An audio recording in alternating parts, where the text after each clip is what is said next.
Bonjour à tous, j'espère que cette vidéo vous trouve en pleine forme et en bonne santé. En tous les cas, moi ça va, et pour vous, si ce n'est pas le cas, eh bien je vous souhaite le meilleur. En tout cas, je vous souhaite d'aller mieux demain, peut-être, ou après-demain. Et sinon, ne vous découragez pas, puisque il y a toujours de l'espoir. Alors, je me présente, je suis Yalena pour les personnes qui sont là sur cette chaîne pour la première fois, et je parle sur cette chaîne de mariage et de vie de famille. En fait, je milite de manière très simple et très sympa contre le divorce. Alors, je ne milite pas contre les divorcés, je ne combats pas les divorcés, qu'on s'entende bien entendu, mais je milite contre le divorce parce que ce n'est pas le plan de Dieu pour le mariage que Dieu lui-même a créé. Alors, trop de mariages se terminent en divorce, ce qui n'est absolument pas normal, ce qui amène vraiment beaucoup trop de douleur dans la vie des gens, beaucoup trop de tristesse. La division, la séparation, la désunion, si je puis dire, ce n'est pas le plan de Dieu en tous les cas pour le mariage. Donc cette chaîne est là pour vous parler de mariage et de vie de famille dans le but vraiment d'aller jusqu'au bout. Alors, après avoir mûrement réfléchi, je me suis dit peut-être que le problème se situe un peu aussi avant de se marier. Peut-être que les gens qui entrent dans le mariage, vous savez, ils se font tellement, on se fait tellement d'idées avant de se marier, on imagine tout un tas de choses sauf la réalité, enfin les réalités du mariage. Alors moi sur cette chaîne, le but c'est vrai qu'il y a beaucoup de choses dont on doit parler qui sont très importante, mais je pense que le divorce, il n'arrive pas comme ça, il arrive petit à petit, doucement, très souvent avec des petits détails, ou peut-être avec des choses qui n'ont pas été réglées avant le mariage. Alors, c'est vrai que sur cette chaîne, j'aime bien parler des choses pratiques, des choses que vous allez rencontrer dans le mariage et dont vous ne vous rendez pas compte, des choses que vous négligez, des parties du mariage que vous négligez et qui font partie pourtant du mariage, qui font bien partie de votre réalité de tous les jours. Eh bien, il faut avoir conscience de ça. Il faut prendre conscience qu'il y a des parties qui seront de la routine, de la pure routine, mais qui pourtant vont faire partie de votre quotidien, que vous soyez seul et aussi marié. Donc, moi, je pense que vous avez besoin vraiment de savoir que, avant d'aller vous marier, que voilà, y a des tâches qui seront votre partage tout simplement, et qu'il faut en prendre conscience dès maintenant. C'est pas une fois que vous êtes arrivé dedans que vous allez commencer à vous réveiller en fait. C'est pour ça que j'avais commencé une série sur l'hygiène. D'abord la première vidéo que je vous invite à aller regarder si vous ne l'avez pas encore regardé, où je parlais de l'hygiène des femmes, hein. On n'est pas trop rentré dans les détails, mais on parle quand même de l'hygiène des femmes. Ensuite, la vidéo précédente, je parlais de l'hygiène aux hommes aussi, et aux jeunes hommes particulièrement. Et c'est vrai que aujourd'hui, je vais parler de l'hygiène de la maison. On va essayer de voir un peu, en gros, mettre un peu le point sur votre quotidien, des choses qui sont normalement, qui coulent de source, mais qui ne coulent pas de source pour tout le monde. Vous savez, moi, quand je fais ces vidéos, j'ai vraiment à cœur une jeune femme que je connais, que j'aime beaucoup, et c'est très souvent que je vous parle, que je pense à elle en fait. Elle est vraiment une source d'inspiration pour moi. C'est une fille que je connais bien, et je ressens toujours le besoin de l'accompagner, de la conseiller, vraiment de pouvoir lui partager tout ce que je peux lui partager, afin qu'elle puisse vraiment demain être une épouse épanouie en fait dans son mariage. Donc quand je vous parle ici, c'est pas pour donner des leçons aux gens, mais c'est vraiment beaucoup plus pour apporter quelque chose à quelqu'un. Donc la personne qui sent que ça ne la concerne pas, mais elle peut éventuellement partager les vidéos à quelqu'un d'autre qui est forcément concerné et peut-être qui a besoin de conseils. Il y a beaucoup de jeunes filles aujourd'hui qui ne sont pas propres, qui ne sont pas conscientes de la manière dont elles doivent quand même tenir leur maison. Quand elles sont seules, ça va, mais quand elles sont à deux, quand on est seul, vous pouvez vous dire oh, c'est bon, si vous voulez vivre dans le bazar et tout ça, c'est c'est vrai, vous êtes libre, personne n'a rien à vous dire, mais ça vous arrange pas parce que demain, quand vous allez vivre avec quelqu'un d'autre, que ce soit une colocataire ou que ce soit un époux, ça sera compliqué pour vous. Alors, il faut comprendre que vous devez vivre dans l'ordre, dans la propreté, et c'est super important. Il y a beaucoup de filles qui ne sont pas propres et et même beaucoup d'hommes aussi. Mais c'est vrai qu'on a toujours tendance à parler aux filles parce que je suis une femme. Et beaucoup ne sont pas ordonnés et ne sont pas peut-être organisés, n'organisent pas leur maison, ils n'ont pas conscience que dans une maison, il y aura beaucoup de choses. Peut-être qu'avant, vous habitiez dans une maison où c'était vos parents qui prenaient tout en charge et vous ne faisiez rien. Mais sauf que là, si demain vous vous mariez, sachez que ça va pas, à moins que vous trouviez quelqu'un vraiment qui se moque de la propreté, je ne sais pas. Mais si vraiment vous tombez sur une personne qui est plus ou moins normale, elle aura besoin que vous soyez propres tous les deux. Alors je ne dis pas que vous allez être la femme de ménage, vous allez vous organiser tout simplement pour que votre maison soit propre. Donc ça commence déjà, moi je commence le matin, parce que la journée ça commence le matin. Donc déjà le matin, vous sortez de votre chambre, vous sortez pas de votre chambre, vous réveillez, vous allez bien entendu, vous allez aérer les pièces de la maison, ça c'est important, mais vous allez bien entendu faire vos lits. Le lit ne peut pas rester comme ça défait toute la journée, impossible de venir dormir le soir dans un lit qui est défait. Donc ça c'est vraiment pas possible, c'est une règle. Vous levez le matin, vous aérez les pièces et tout ça, et puis les draps sont aérés, et puis vous faites votre lit. Voilà, donc vous ne pouvez pas sortir de la maison sans que les lits soient faits. Ça c'est super important. Vous mettez un peu d'ordre dans votre chambre et tout ça. Ensuite, voilà, donc ensuite vous allez aller dans la maison, vous avez quoi? Vous avez la cuisine, vous avez les toilettes, vous avez la salle de bain, vous avez le salon et puis les chambres.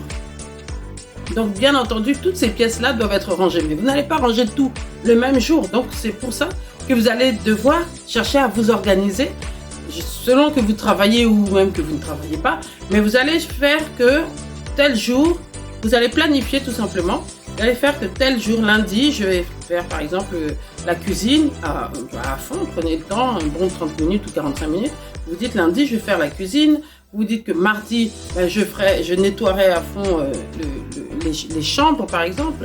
Votre chambre, la chambre des enfants, s'ils sont petits, parce que s'ils sont grands, bien entendu, il va falloir les mettre à contribution pour qu'ils participent au rangement de la maison. Vous allez pouvoir vous dire mercredi, je vais faire la salle de bain, les toilettes, et puis peut-être jeudi, vous prenez le temps, un bon temps dans le salon. Enfin, il faut savoir comment vous allez vous organiser en fonction de votre emploi du temps. Et puis voilà, parce que sinon vous allez être vite dépassé, vous allez être vite débordé. Alors à la cuisine, quand vous entrez, vous faites la cuisine, tout ça. Il y a surtout si vous êtes, faites par exemple des plats à mijoter ou je sais pas quoi.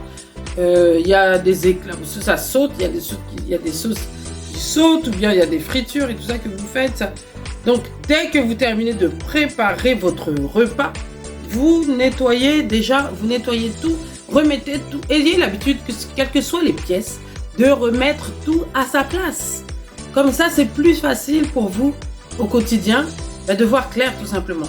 Donc, ça serait vraiment bien de pouvoir nettoyer tout quand vous êtes dans la cuisine et vous gagnez du temps. Si vous pouvez, évitez quand vous utilisez, au fur et à mesure que vous lavez, évitez de laisser de la vaisselle dans l'évier, comme ça, ça vous casse pas la tête.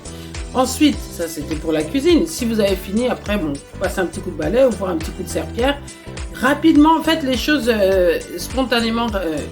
C'est mieux de le faire immédiatement, comme ça c'est plus simple pour vous. Donc pareil, le matin, vous allez dans la salle de bain, vous brossez les dents, tout ça. Ou bien quand vous prenez la douche, vous savez, après il y a des résidus dans la baignoire. Enfin, voilà. Nettoyez tout de suite. Vous brossez les dents, passez un petit coup dans l'évier. Vous laissez pas les choses parce que derrière vous, il y a quelqu'un d'autre qui va passer. Et c'est la moindre des choses que de laisser l'endroit propre. Donc passez un petit coup, pareil dans la baignoire, évitez de laisser des traces marron là qui vont devenir, je ne sais pas de quelle couleur à la fin. Passez un petit coup et tout, et quand vous allez sortir, assurez-vous que vous laissez la salle de bain bien propre, bien claire, pour que l'autre, peut-être c'est votre époux, puisse arriver et aussi trouve la salle de bain propre comme vous aimeriez la trouver. Les toilettes, c'est pareil. Moi, je sais pas comment ça se passe dans les maisons des autres. Moi, il y a que chez moi que je suis à l'aise dans mes toilettes, et systématiquement, je suis obligée de tout nettoyer. C'est presque systématique. Parce qu'avec les enfants, des fois, c'est compliqué. Et quand il y a des garçons, ils font pipi sur les cuvettes et tout ça. Enfin, voilà. Quand il y a des garçons dans la maison, des fois, c'est pas évident. En tout cas, passez toujours un coup que ça sente bon. Des fois, les toilettes ne peuvent pas sentir les toilettes publiques. C'est pas possible. Ça peut pas se faire. Donc, passez un petit coup tout le temps, un petit coup de nettoyage, je sais pas ce que vous voulez. Il y a des gens qui sont... Mettez du javel. Il y a des gens qui sont contre la javel. Un petit coup de javel par-ci, par-là. En tout cas, ça nettoie et ça enlève les odeurs aussi, quoi. Donc, si vous ne trouvez pas les odeurs, allez à la recherche des odeurs. Ne restez pas comme ça. Un jour, 2 jours, ça sent les toilettes publiques. C'est désagréable. Franchement, je vous en supplie, ne faites pas ça. C'est vraiment pas agréable du tout. Alors, dans le salon, bon, en général, on ne fait pas grand-chose dans le salon. Voilà, on enlève les poussières et tout ça, la poussière par-ci, par-là sur les meubles, quoi, je veux dire. Et puis, on nettoie. C'est pareil, vous balayez, vous passez un coup de balai et tout ça.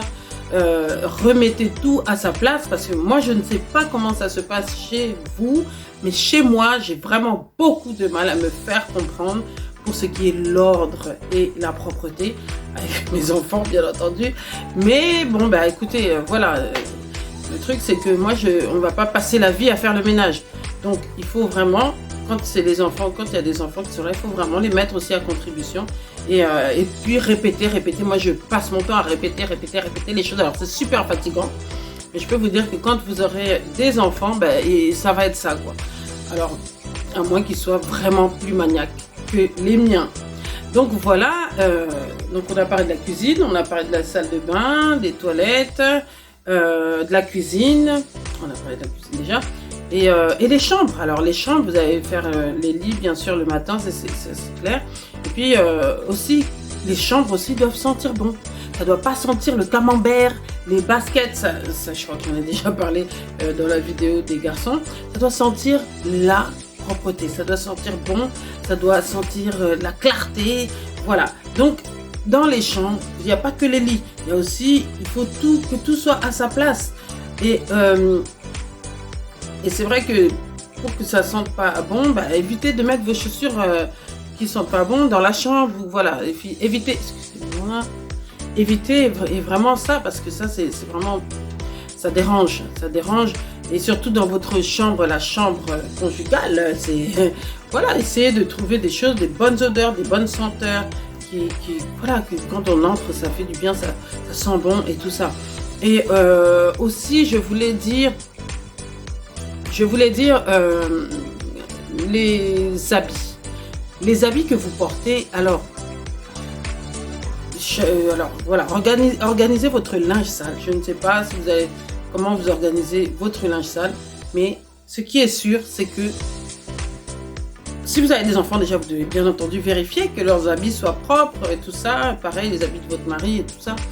Les habits doivent être propres. Donc, si vous allez faire des lessives tous les jours ou un jour sur 2, ça c'est pareil. C'est quelque chose que vous allez vraiment introduire dans votre emploi du temps. Les machines, les séchages des habits et tout ça. Ça aussi, c'est important. Faites attention à vos habits. Ne mettez pas des habits qui sentent la transpiration. Lavez vos habits et puis faites attention pour ne pas abîmer vos habits, bien entendu. Mais faites attention au code d'entretien. Je suis dans l'habillement et c'est normal que je vous parle du code d'entretien. C'est important. Les habits, ça se lave pas n'importe comment. Il y a des habits qui doivent aller au pressing. Il y a des habits qui doivent se laver à telle ou telle température. Il faut faire attention. Si vous n'avez pas envie de décolorer tous vos habits, parce que moi ici ça arrive parce que mon mari qui est tellement de bonne volonté, franchement je l'avoue, alors des fois il a fait des accidents de décoloration ici, c'est terrible, Mais vous triez les habits et puis mettez les habits à la machine régulièrement. Ne laissez pas s'entasser les habits dans le panier à linge et tout ça. Donc ça, c'est très important. Ce que j'ai oublié de vous dire aussi à la cuisine, ça va être le frigo. Videz régulièrement le frigo parce que il y a des choses qui pourrissent des fois dans le frigo et c'est ce qui amène les bactéries, les mauvaises odeurs et tout ça. Donc vous allez prendre l'habitude régulièrement aussi de nettoyer votre frigo. Pareil pour le congélateur, il faut le dégivrer de temps en temps. Voilà, parce qu'il y a de la glace, ça s'entasse et puis des fois on garde des choses qu'on sait même pas, on se rappelle même plus qu'elles étaient là. Donc c'est important, très très important. Tout ça, ce sont des choses pratiques que j'apporte à une jeune fille ou peut-être même à une moins jeune qui va entrer en mariage et qui a besoin de comprendre que alors c'est pas Cendrillon, c'est vrai, mais on a besoin d'être dans une maison propre. Donc vous allez vous organiser tous les deux, vous et votre mari, à arranger votre maison, à faire en sorte qu'elle soit propre et agréable. Parce que vous savez, quand vous rentrez, c'est tellement agréable de rentrer dans votre maison propre, ordonnée. Et le conseil aussi que j'ai envie de vous donner, c'est que évitez vraiment d'avoir beaucoup de choses dans votre maison. Moi, je sais que c'est un vrai combat pour moi parce que moi, j'ai beaucoup de choses. J'ai beaucoup de choses chez moi. Je suis créatrice de mode. Je suis donc dans l'habillement et j'ai beaucoup de tissus. J'ai beaucoup de ceci, beaucoup de cela. Et franchement, aujourd'hui, vraiment, je me rends compte qu'il faut le moins de choses possible dans votre maison. Et ça vous facilite le ménage, ça vous facilite le nettoyage, donc ça facilite le rangement, tout simplement, l'ordre et la propreté.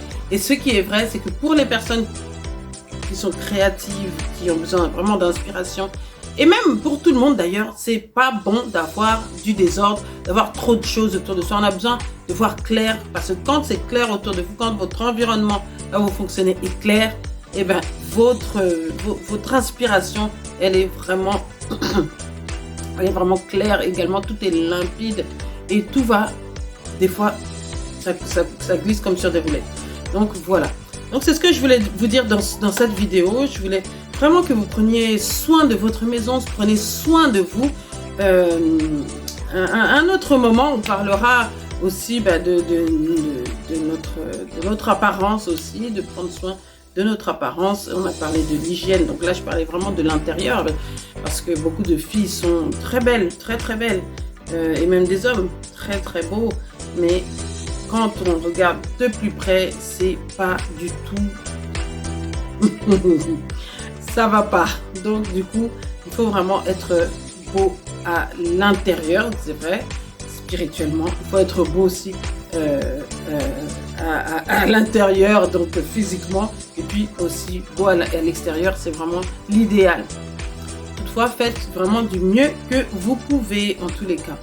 Je vais m'arrêter là pour aujourd'hui, et puis je suis très contente d'être là avec vous. Je suis très contente à chaque fois de partager ces vidéos avec vous. J'espère que vous avez apprécié, et donc si vous appréciez cette chaîne, je vous prie de partager mes vidéos et surtout de liker, ça fait du bien, et partager puisque quelqu'un quelque part en a besoin. C'est ça qui est important. C'est que peut-être vous qui regardez, vous n'avez pas besoin, mais vous connaissez, il y a peut-être quelqu'un quelque part qui aura besoin de ça, tout simplement. Donc je vous dis à très très bientôt. Partagez les vidéos, likez, et puis abonnez-vous à la chaîne, bien entendu, si vous appréciez les thèmes que je traite sur mes vidéos. Donc je vous dis merci d'avoir suivi la vidéo, et puis à bientôt. Bye bye.